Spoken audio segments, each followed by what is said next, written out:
Good evening, Guruji. I really admire you a lot, and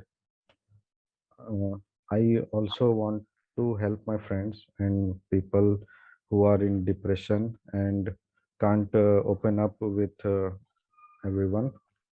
Uh, I saw your video once while you mentioned fighting between parents, which is wrong and has bad effects on children. But my question is how a child can handle family issues like what a child of our age can do if their parents are fighting for some reason.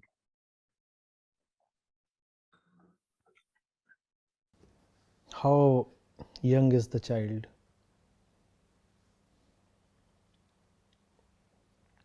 Sir, around our age means adult. What child are you talking of?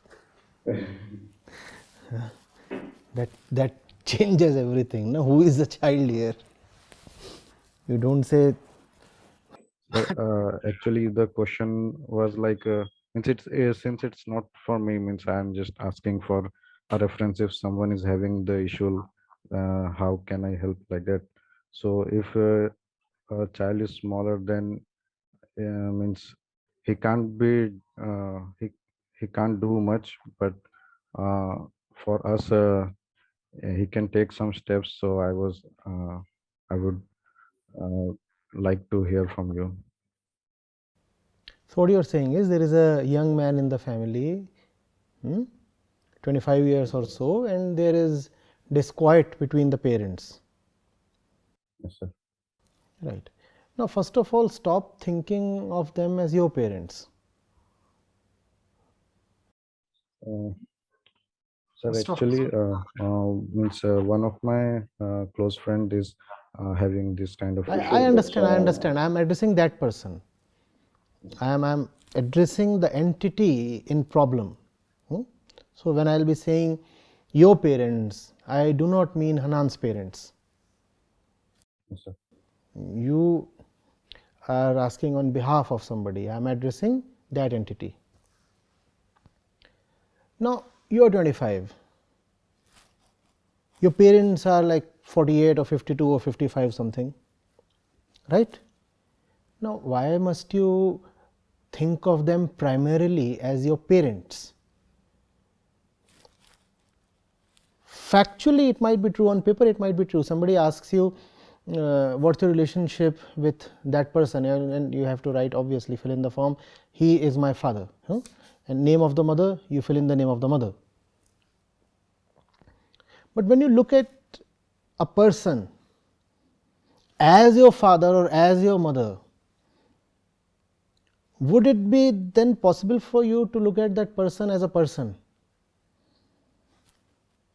When you are 5, then it is obviously important that the other person remains your father, because you at 5 have anyway not even become a person. So it is very apt that at the age of 5 you refer to that other one, that biological father, as your father, as your father. And by all means, that is the right thing to do. He is the provider and I am the taker. He is the mentor, I am the mentee.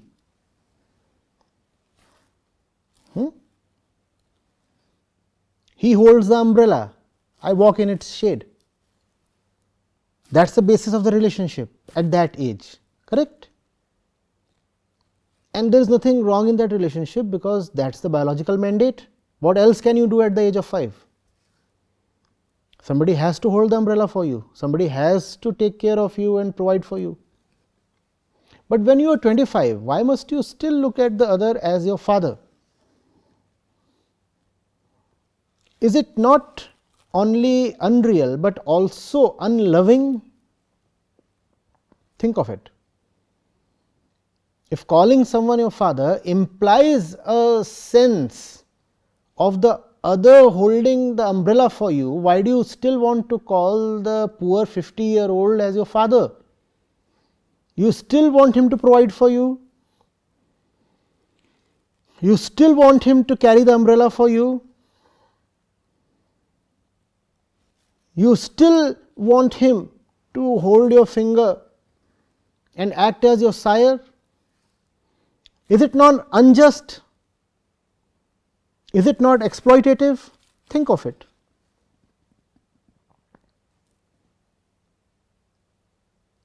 And if you are calling someone as your father, then how will you get the right to help him?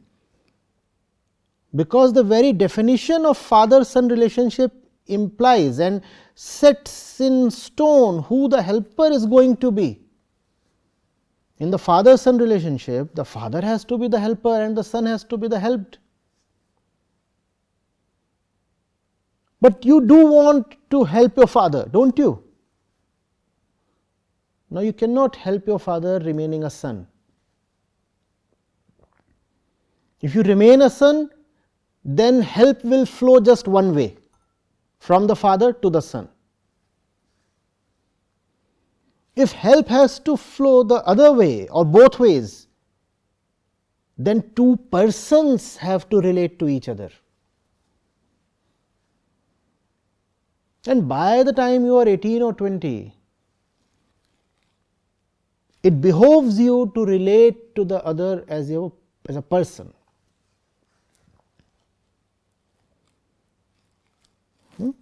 A person you share a special past with, a person you share a special biology with,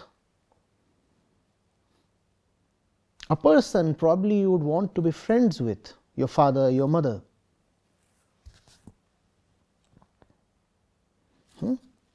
And when you can look at them as persons, then you can go to them and say, guys, enough of bickering.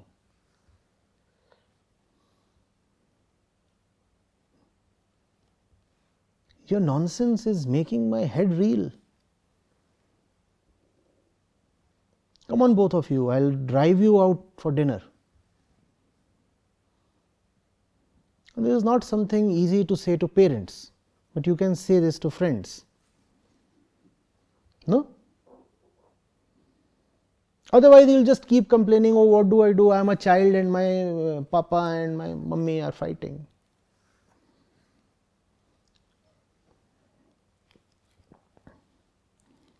Go to papa and mummy.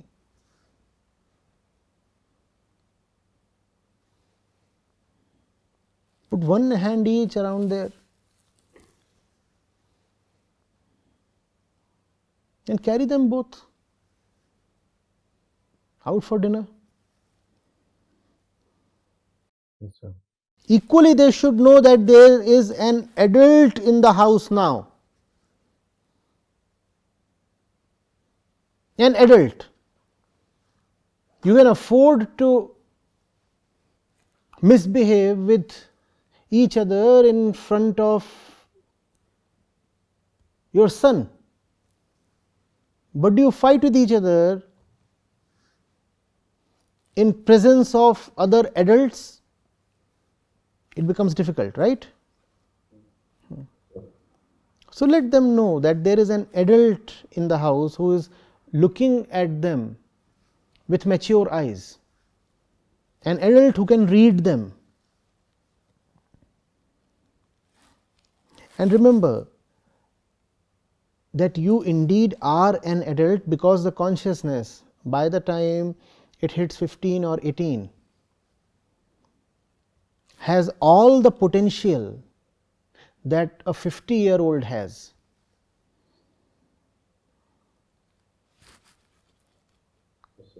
In India, we have examples, sometimes real life examples and sometimes mythical stories, telling of how even 10-year-olds or 12-year-olds have displayed tremendously mature consciousness.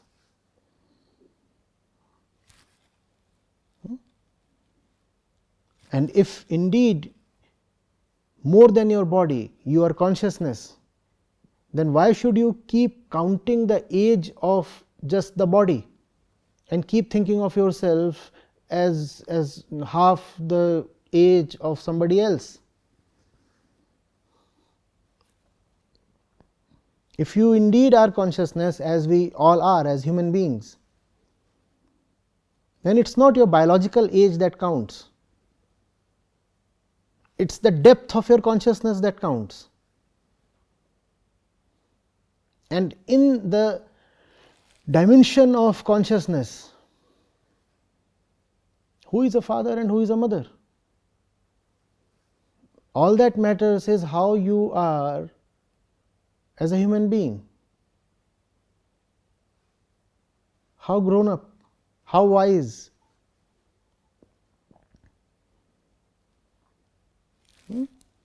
We are not talking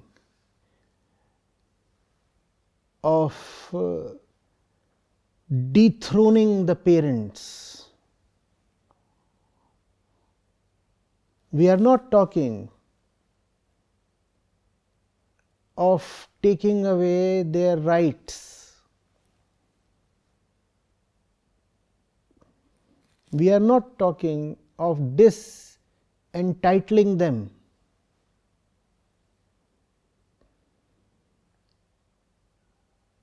We are talking of love as a thing between mature human beings.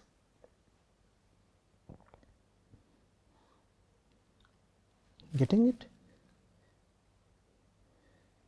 You cannot have this if you insist that you want to remain a protected one. If parents have indeed done a good job of raising you, then by the time you are 20, you should be able to walk out of the shadows. You do not need the umbrella anymore. And that's an ode to the parents. If you find a son or a daughter capable enough to no more need to remain a son or a daughter, that's the greatest tribute to her parents. Wow, how nicely they have raised this girl or that boy. By the time the boy, the girl has reached 18, they are already such deep, such grown up people, and the parents would be proud of it.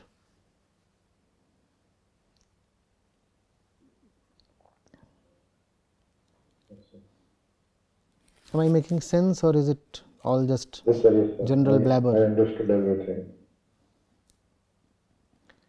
You probably also need to factor in that there is a lot of parental authority which is coming from cultural factors, religious factors, and all those things. But mind you, culture or religion exist to serve the human being, so that the human being can have truth and peace, not the other way around. If there is a cultural tradition that prevents the sons and the daughters from maturely conversing with parents and other elders in the family, then this kind of a culture is doing nobody any good. Yes, sir.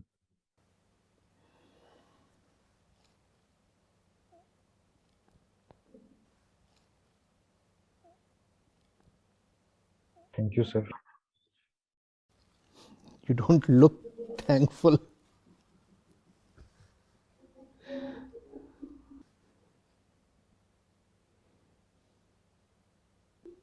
What ails you? What's the thing? Tell me. Are you always so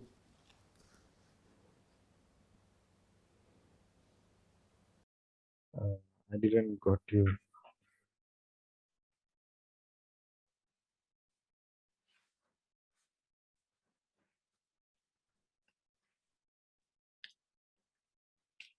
So what did you ask?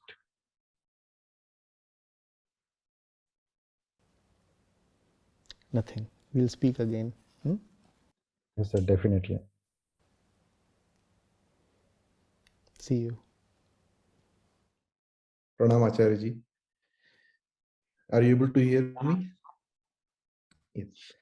Um, this question relates to basically what Hanan was asking about parents.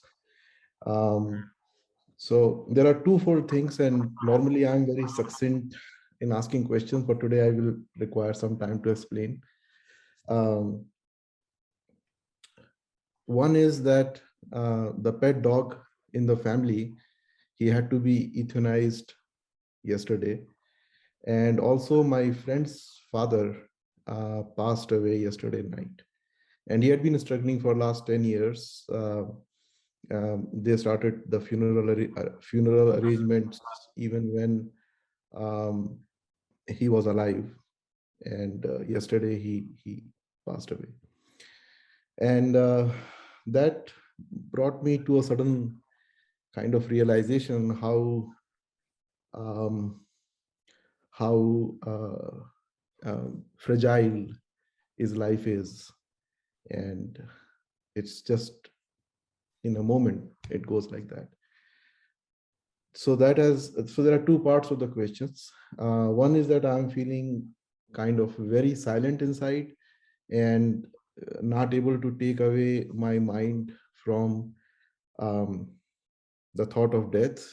And um, so the selfish question is it okay to focus on thinking about death continuously? And because it has given me a lot of silence inside, like I had never experienced before. So that is a selfish question. More The other part is that my both of my parents are also very old, and what has happened to my friend's father yesterday, down the line, um, it will happen to them too. And I have bought a lot of books, all the books I could find that are published by the foundation in Hindi.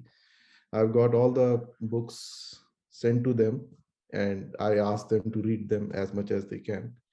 And I always discuss with whatever I learn from the interactions. Um, is there something else I can do to help them find peace uh, in their age? They are both in late 70s.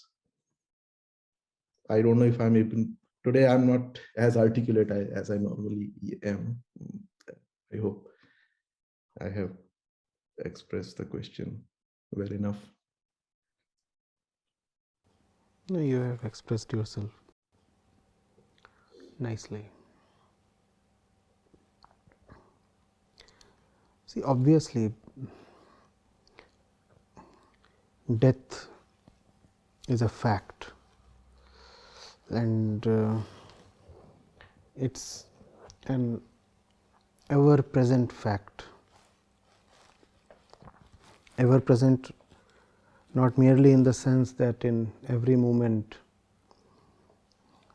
somebody or the other is dying. Ever present in the sense that there is death every moment in our lives. This whole movement of time that we call as life is equally the movement of death. So, knowing death, thinking about death, understanding death, that is unavoidable. In fact, it's a surprise how in our cultures people manage to dodge the fact of death using so many means. You can skip a thought, you can suppress an imagination. You cannot get rid of a fact. Death is a fact, and it's not a fact out there somewhere else. It's not a fact of the hospitals and the morgues and the crematoriums. It's a fact in here. Even as we speak, we are dying. We are dying again, not in the sense that we are moving towards death.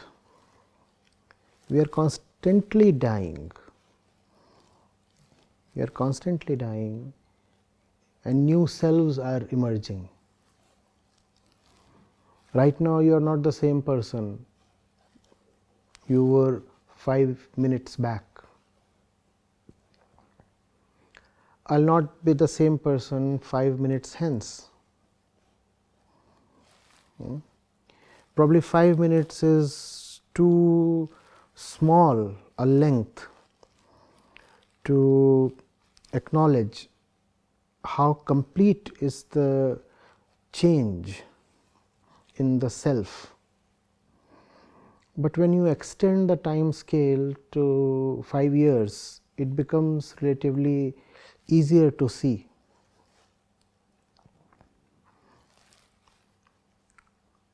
A lot of your 5-year-old of the self 5 years back is no more in you, and hardly anything from your self of 5 years of age now remains in you. Let us say you are 50 now. Where is the 5-year-old kid? Almost completely gone.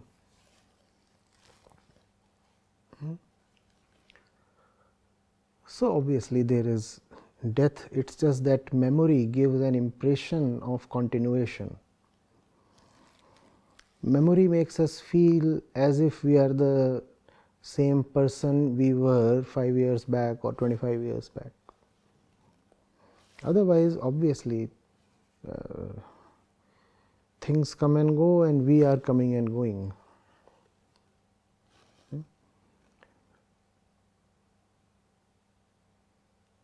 Instead of wondering whether we should sometimes think of death, we should wonder how do we manage to live without knowing death.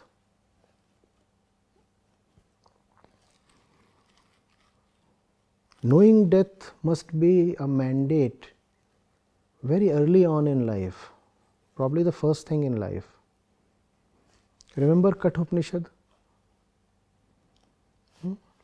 Nachiketa is what, 10, 12, that's his age, 11. And the sages have very beautifully depicted his quest for the truth. In his quest for the truth, he does not go for the truth, instead he goes for death. Because there is nothing like truth to be had. Truth is not a fact, death is a fact.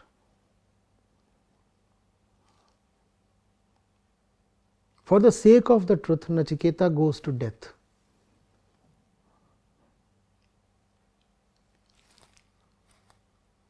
And the Upanishad says death in the form of Yamraj tempts him with various offers. All right, you can have all the pleasures, all the wealth, and anything else that you want. Nachiketa says, no, just one thing I want.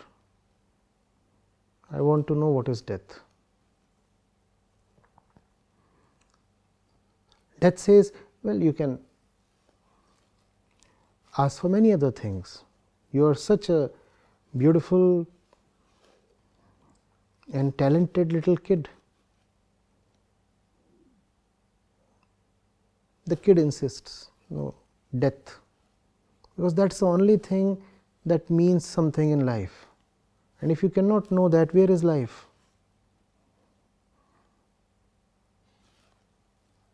And it's so beautiful,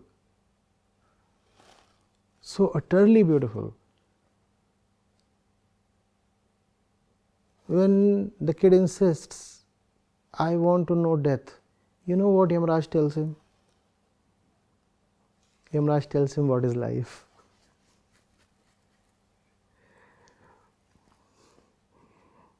Because life itself is death. Yamaraj does not explain to him what death is. Yamaraj explains to him what life is. And having explained what life is, the god of death says, now you have gone beyond death. If you can understand life, you have gone beyond death. That itself is immortality. You see the flow, you want the truth, so you want to know death.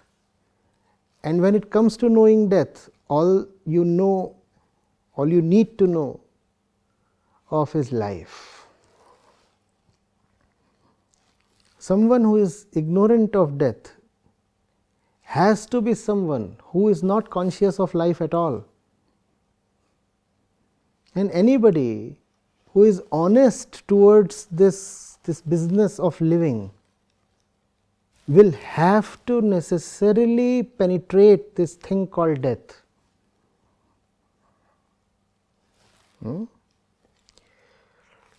Right now it's the death of the pet and the elderly parents of your friend that has sensitized you to this thing. I would advise you to be more sensitive. And death is all around. We only sporadically acknowledge it.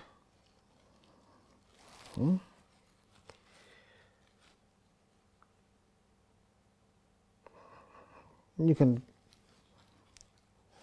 put it in, you use the word succinct. Said you are succinct with your questions. The answer too can be very, very pithy. Know death and come alive. Know death and come alive.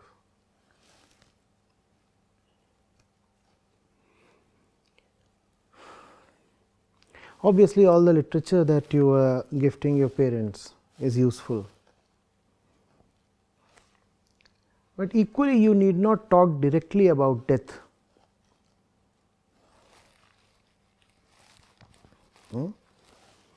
Equally, you need not think that the condition of your parents is a special one. You are no different, I am no different. It's just that one feels that if somebody is in his late 70s, he is closer to dying than somebody who is in his 40s or 50s. It's really not so. It betrays an ignorance of death. We then do not really know what death is. If you know what death is, then you will simply have a healthy relationship with your parents. You need not talk of death. If you talk of life, you are talking of everything. Remember, Yamaraj did not instruct Nachiketa in death, he instructed Nachiketa in life. What is mind? Specifically, he took Nachiketa into the recesses of mind. What really is the mind? What is Anatma? What is Atma? What is false self? That is what he taught Nachiketa. What is this thing called? The false self. When you discuss these things with your kids, with your parents, with your friends, and with yourself, that's when life and death become one and you come out of both. So, do not turn it into a melodramatic situation where you are with aging or ailing people and therefore you want to do something special for them. Nothing special needs to be done, nothing special at all. We all are in the same boat. What special things do you want to do? Terming the other's condition as special is a way to console oneself that one is far behind in the queue. You are not far behind in the queue, nor am I. Remember that for whom the bell tolls, it tolls for thee. Irrespective of who you are, it tolls for you. Or does the story say that the bell tolls for you only if you are 70 plus? No. You might be 15 years old, still the bell tolls for you. So, it is for everyone. Remember, Nachiketa was just 11. Still, death was a very central thing for him. Right? So, just drop the idea that something special needs to be done. Do things that are truthful, simple, and ordinary. Right? Reading books is good and great, but not only for aging people. It is good and great even for 15-year-old. I do not want a situation where you keep gifting books to all the elders and don't read them yourself. They are needed by everybody because each of us is dying. The other day I said it is death that takes birth. Life has to be attained. It is not that the living one takes birth, it is death that takes birth in the form of the newborn baby. Life comes much later and very rarely.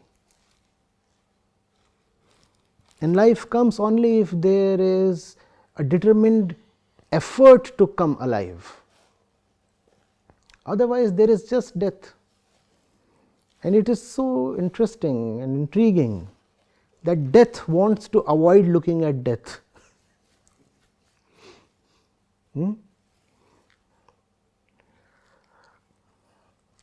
You are your parents, I am you, we all are one. We all are alive, we all are dying. There is life called death, there is death called life. Right? Look at this entire game of consciousness, how we relate to each other, how we are born, how we go through life, and then death is nothing special.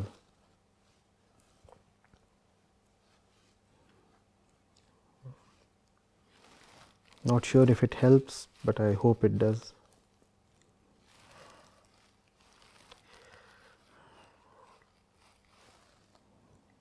It does. Okay. Thank you so much. Thank you. Thank you.